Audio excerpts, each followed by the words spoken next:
Hello, I'm Eric Bryant, and I'm excited to have a conversation with Greg Atkinson. How are you doing, Greg? I'm good, Eric. Great to be here. Yeah.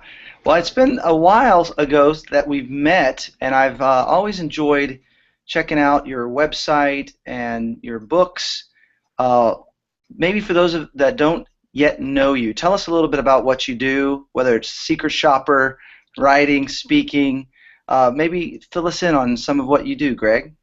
Sure. Well, I've been in, I guess, full-time vocational ministry for the past 20 years. Started in February of 1994, so I just celebrated my 20-year anniversary. But I've done a number of roles from worship pastor to tech pastor to campus pastor at a multi-site church. Also helped start a media resource company called Worship House Media. And now I'm currently the editor of Christian Media Magazine. You can find them at christianmediamagazine.com. And right now I'm in a season where I'm doing just a ministry to the Big C Church. And I'm speaking, I'm writing, I'm consulting, I'm doing some secret shopper visits where I go in and evaluate the weekend experience. Just did one last week in Texas, and got us another one scheduled in Texas to go back this summer, and just go in and take a very close-up look at everything they do, from their online presence, their website, how they use social media, to their parking lot, their facilities, and their worship service itself. And so I really enjoyed doing that. And I write, and so I've got two more books that I'm under contract for this year that I've got to get out before December 31st, and so I find time to write.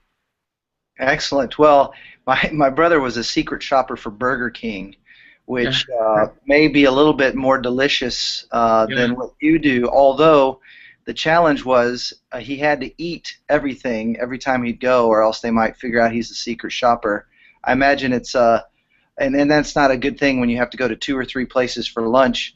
But maybe what are some things that, as a secret shopper, you've been able to help churches with that might surprise people? It's everything to do with first impressions. You know, people make up their mind in the first 10 minutes whether or not they're going to come back. And I like to talk about first impressions. I like to talk about security. How safe is your church? I also talk about um, the intangibles. And a great example was this church that I was helping this past week in Texas. Um, their restroom smelled horrible. I mean, you barely wanted to stand there for 5 seconds. It smelled so bad. And I've written several articles in the past about the importance of the sense of smell. And people can leave your church and have a bad experience just based on their nose. They may not be able to put their finger on it. They may not know exactly what it is that they don't like, but they just know they're not coming back. And I always say that things like coffee are a good smell, citrus is a good smell, but bleach is a bad smell, and urine is a bad smell, you know, like what I smelled in that men's restroom at that church. And so um, um, trying to help people with making that good first impression. And Nelson Searcy, who I love and respect and have known for a long time, in his book Fusion, which we went through at my last church, talking about assimilation and getting people plugged in, he said if you can turn a first-time visitor into a second-time visitor, that you have a 80% chance of them getting plugged into your church. And so what I do as a secret shopper is try to help a church turn first-time guests into second-time guests.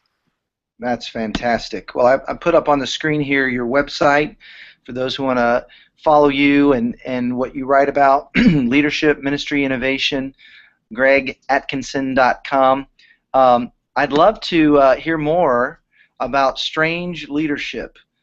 Maybe tell us a little bit about your newest book, and I want to hear also about your previous book. But tell us about this new book. It's exciting to see how well it's doing on Amazon, one of the Amazon bestsellers. but tell us about 40 ideas on innovation and leadership that you talk about in this book. Well, I started 6 years ago in 2008. I started traveling the country speaking on innovation. And at the time when I first spoke at the first conference in 2008, I had one way that innovation can happen. And every city that I would go to, people would come up to me and say, hey, what do you think about this? And they would give me ideas. And the work truly was a collaboration, because by the end I had 40 ways that innovation can come about. And again, the goal is not to be innovative. The goal is to follow Jesus where he leads. And I talk a lot about my influence in life being Henry Blackaby's Experiencing God book, where he talks about finding where God's at work and enjoying him where he's at work. And that's pretty much the gist of this book for a new generation of leaders, is finding where God's at work and enjoying him where he's at work. And if you join God where he's at work, and as Isaiah 43:19, God said, behold, I am doing a new thing. If you join God, you'll be led into innovative and new territory. Innovation is the act of introducing something new. And people often wonder where the title came from. When I was thinking about the word new and innovation, I looked up new in a thesaurus, and one of the words for new, one of the synonyms, was strange. And I started thinking about how in the Bible and throughout history, when somebody introduces a new idea or tries something a new way, they are often looked at as strange. And it's years later that their new innovation becomes a success, and people copy it and imitate it and champion it.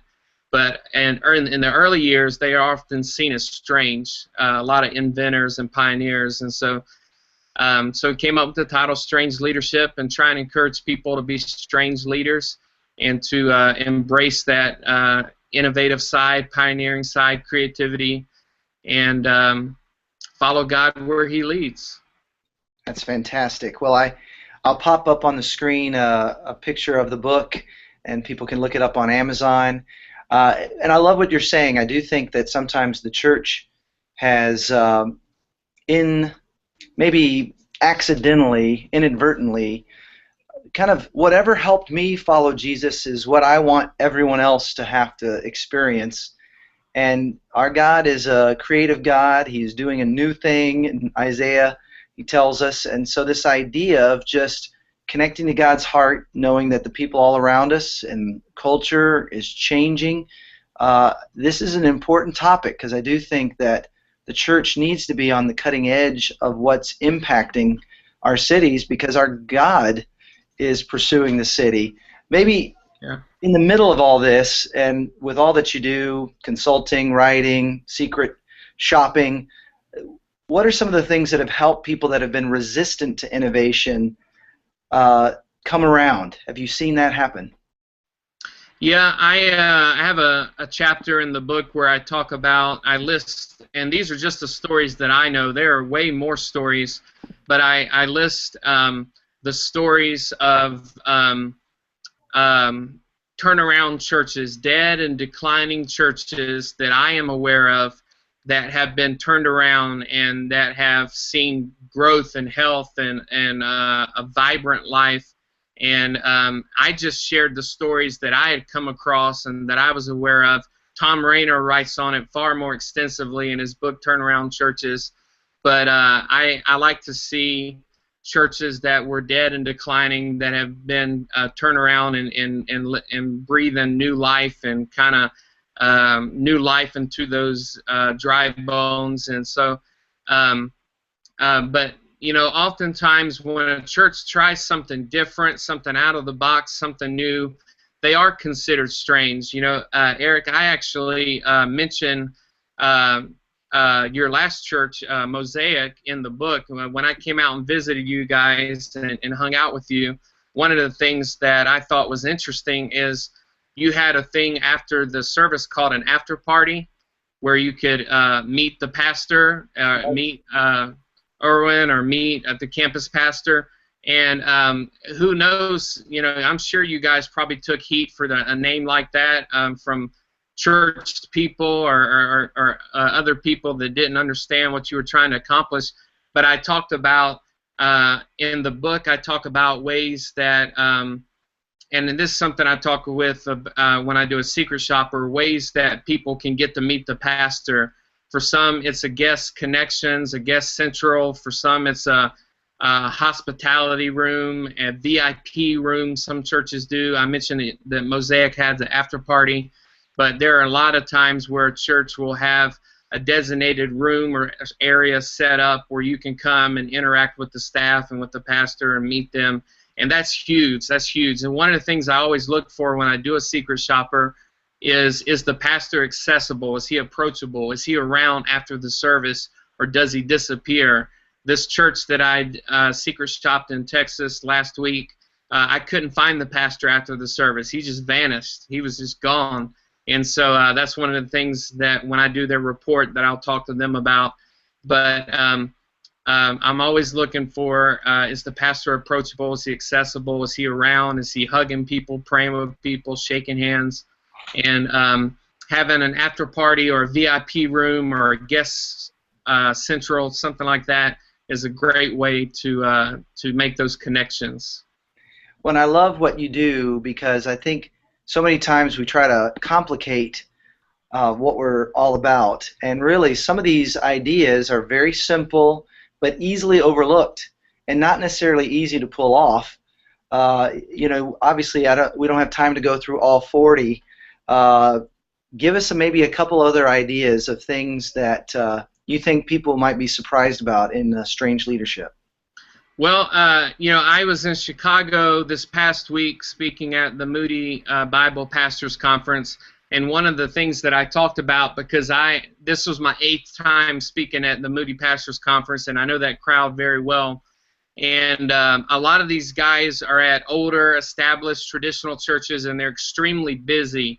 And so I wrote a chapter in the book just for them called Subtraction, and I talked about how for a lot of people in their context, one of the most innovative and creative things you can do is to take something away. Oftentimes with innovation, people think of adding something, you know, because it's the act of introducing something new, and people think we need to add, and start new initiatives, start new ministries, start new services. But for some ministries, you need to actually subtract. You need to take away. You need to narrow your focus. I have a whole chapter on vision about narrowing your focus. And you need to do a few things really well, instead of a ton of things average or poorly. And so, so I wrote this subtraction chapter, and I refer back to it in the book throughout the rest of the book. So let's say subtraction chapter is chapter 18. Well, from 19 to 40, I will refer back to the subtraction chapter and say, some of you need to go back and wrestle with that subtraction chapter, because that's the innovative thing that you need to do. And so that's something that's different in the book. I also talk about inquisition, asking God, just coming to God and asking God, how can we be better at blank? How can we better reach people for Christ? How can we be a better disciple-making church? And I share a story of early in ministry. I was on staff with this team in North Carolina, and there was a woman on our staff who just had a really good prayer life. And I noticed the difference in how we prayed when we would do a team prayer time, because I would say, God bless this, God do this, God show us this, God, and it was me giving God orders and giving God directions. And she just simply said, God, how can we blank? And just asked a question as if she expected him to answer. You know, think of that. There's a dialogue. It's a discussion. And so she would say, God, how can we best blank? And she would just ask God a question and just sit there in prayer waiting for God to answer. And I picked up on that, and it had an impact on me. And so I talk about that in the book, of just how we approach God all throughout Strange Leadership. I talk about different postures and different ways that we approach God.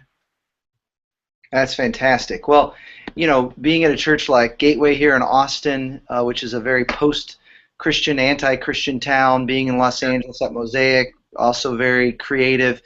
One of the things that you said I think is real important. This innovation is a means toward the end, which is still loving God and loving people. Right. And I think there needs to be an openness to hear what God wants to do. And He might want us to do something we've never done before, because there are people that aren't going to be reached in doing what we're doing. And we shouldn't be surprised that what's happening in Austin looks different than Dallas, or what happens in Los Angeles is not the same as a ministry in Fresno. Right. I think what you're doing is really freeing us to hear God's heart and to be better at serving whatever our mission field might be. Exactly. I talk about that throughout the book, that we are not, I draw a big distinction between innovation and imitation. I'm not asking you to be like anybody else. Nowhere in the book do I say, this is what Saddleback does, you need to copy it. This is what Life Church does, you need to copy it. This is what North Point does, you need to copy it. This is what Gateway does, you need to copy it. I don't do that anywhere in the book. This is about finding what is unique and different in your culture and your context and your community, that God has called you to be a light in that darkness in your community, and how God wants to use it's what Will Mancini talks about in Church Unique, how God wants to use your unique calling, your unique vision, and your unique mission to reach people in your context. And it's going to be different in every city and in every church. And I say in both of my books, it takes all kinds of churches to reach all kinds of people. I did a secret shopper for a Church of Christ, and they sing all a cappella. Well, I didn't go in there and try to tell them, you need to introduce a band, and you need to introduce instruments, you need to be like this church with the sound, video, and lights. They are who they are. They have their heritage. They have their background. And so I tried to tell them to embrace who God has called them to be, and to do it with excellence, and to be the best that they can be. But you've got to be who God's called you to be in your context. Well, and that's a perfectly appropriate and important message. And that's where that insight on subtraction is really important. I think a lot of times many churches are imitating other churches, so they're doing far more than what they should.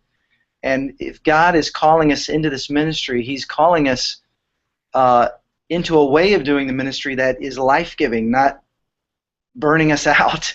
And right. So I appreciate so much what you do, Greg. I want to encourage everybody that's listening in to check out Greg's writings, his insights, and even what he does and could do for you as a secret shopper at gregatkinson.com. Check out strangeleadership.com.